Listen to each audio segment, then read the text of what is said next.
विपक्ष पूरे तरीके से दिशाहीन नज़र आ रहा है। इस बारी मॉनसून सत्र की सबसे लंबी सिटिंग जो है वो हिमाचल प्रदेश के विधानसभा के इतिहास में हुई है। 10 दिन का विधानसभा का सत्र है और उसमें से अधिकतर मुद्दे और अधिकतर एजेंडा जो है वो विपक्ष के हैं। चाहे वो आपके बरसातों में आपदा में जो नुकसान हुआ है उसकी चर्चा का है, चाहे वो लॉ एंड ऑर्डर के लिए उन्होंने जो प्रस्ताव दिया है उसका है, या और भी जो प्रस्ताव उनके माननीय सदस्यों द्वारा समय समय पर लगाए गए हैं उसके ऊपर विधानसभा अध्यक्ष ने चर्चा को अनुमति दी है। उसके बावजूद हर बारी विधानसभा से किसी न किसी प्रिटेक्स्ट पे, किसी न किसी बहाने से विधानसभा का बहिष्कार करना और बाहर चले जाना, मैं समझता हूँ कि ये अशोभनीय है। और जिस तरीके से आज उन्होंने एक प्रस्ताव लेकर आए कि हिमाचल प्रदेश में वित्तीय परिस्थिति ठीक नहीं है, उसके ऊपर भी मुख्यमंत्री जी ने कहा है कि चर्चा करें।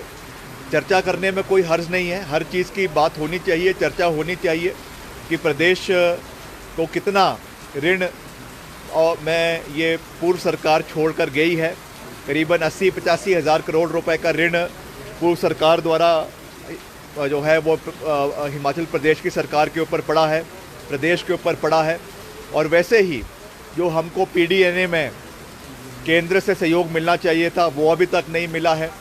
मैंने आज भी पीडब्ल्यूडी का जिक्र किया अपने अभिभाषण में और कहा कि हमने रिकॉर्ड समय में सड़कों की मुरम्मत करी है, ब्रिजेज़ लगाए हैं, बेली ब्रिजेज़ लगाए हैं, 15 दिन के अंदर, रिकॉर्ड समय के अंदर लगाए हैं। मगर फिर भी जो हमें सहयोग केंद्र से मिलना चाहिए था डिपार्टमेंट को, वो प्रदेश को अभी तक पूरी मजबूती से नहीं मिला है।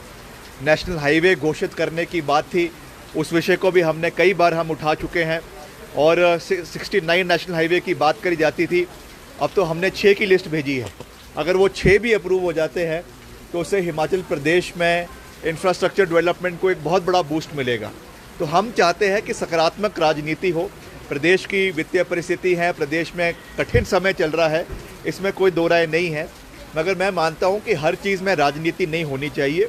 कुछ ऐसे मुद्दे होते हैं जिसमें विपक्ष को और पक्ष को, दोनों को मिलकर आगे बढ़ना चाहिए। और ये एक ऐसा मसला है जिसमें विपक्ष को और ख़ास करके जो नेता प्रतिपक्ष है आदरणीय जयराम जी, उनको सरकार का समर्थन करना चाहिए। विक्रांत भी आपको नज़र आ रहा है जिसमें कि वॉकआउट भी दर्ज नहीं हुआ, कुछ सदस्य वहाँ पर बैठे रहे? नहीं, निश्चित तौर से कल भी ऐसा देखने को मिला। 2-3 दिन पहले उन्होंने एक वॉकआउट किया और उन्हीं के एक माननीय सदस्य, वरिष्ठ सदस्य है अनिल शर्मा जी, वो हाउस में ही बैठे रहे और उनका जो वॉकआउट है वो भी उसमें दर्ज नहीं हो पाया।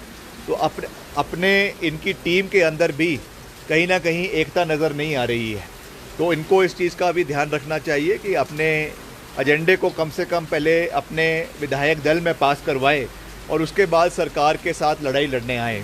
मगर मैं फिर से उनसे कहूँगा कि ये समय जो है एक दूसरे के साथ लड़ाई लड़ने का नहीं है, ये समय हिमाचलियत का है और हिमाचल के मसलों को प्रदेश में भी पूरा करने का है और केंद्र से भी जो सहयोग हिमाचल को लाने की आवश्यकता है उसमें भी सकारात्मक योगदान सरकार का और विपक्ष का हिमाचल प्रदेश को मिलना चाहिए। एक नैरेटिव ये चलाया जा रहा है कि अब हालत ये है कि कर्मचारियों को समय पर वेतन नहीं मिलेगा। नहीं, ऐसा बिल्कुल भी नहीं है। प्रदेश की वित्तीय परिस्थिति जो है वो सबके सामने है, मगर जो हमारी कमिटेड रिस्पॉन्सिबिलिटीज़ है, कमिटेड लाइबिलिटीज़ है प्रदेश की, चाहे वो कर्मचारियों के प्रति है, चाहे वो पेंशनर्स के प्रति है, उसको पूरा करना हमारी दायित्व है, हमारी जिम्मेवारी है और उसको निश्चित तौर से सरकार पूरा करेगी, इसमें कोई दो राय नहीं है। किसी भी चीज़ को तूल देना और उसको ब्लो आउट ऑफ प्रोपोर्शन करना, ये चीज़ विपक्ष इस चीज़ को कर रही है, मगर उनको रिस्पॉन्सिबिलिटी के साथ इस चीज़ के बारे में बात करनी चाहिए, क्योंकि ये वही भारतीय जनता पार्टी है जिसके मुख्यमंत्री ने जो है कर्मचारियों को नसीहत दी थी कि अगर आपको पेंशन चाहिए तो आप जाकर चुनाव लड़िए। इसलिए हमको उनसे सर्टिफिकेट लेने की आवश्यकता नहीं है। हम कर्मचारियों के हित में भी सोच रहे हैं, प्रदेश के युवाओं के हित के बारे में भी सोच रहे हैं, कर्मचारियों के हित के बारे में भी सोच रहे हैं और हर वर्ग को आगे लेकर जाना ये हम सब की सामूहिक जिम्मेवारी बनती है।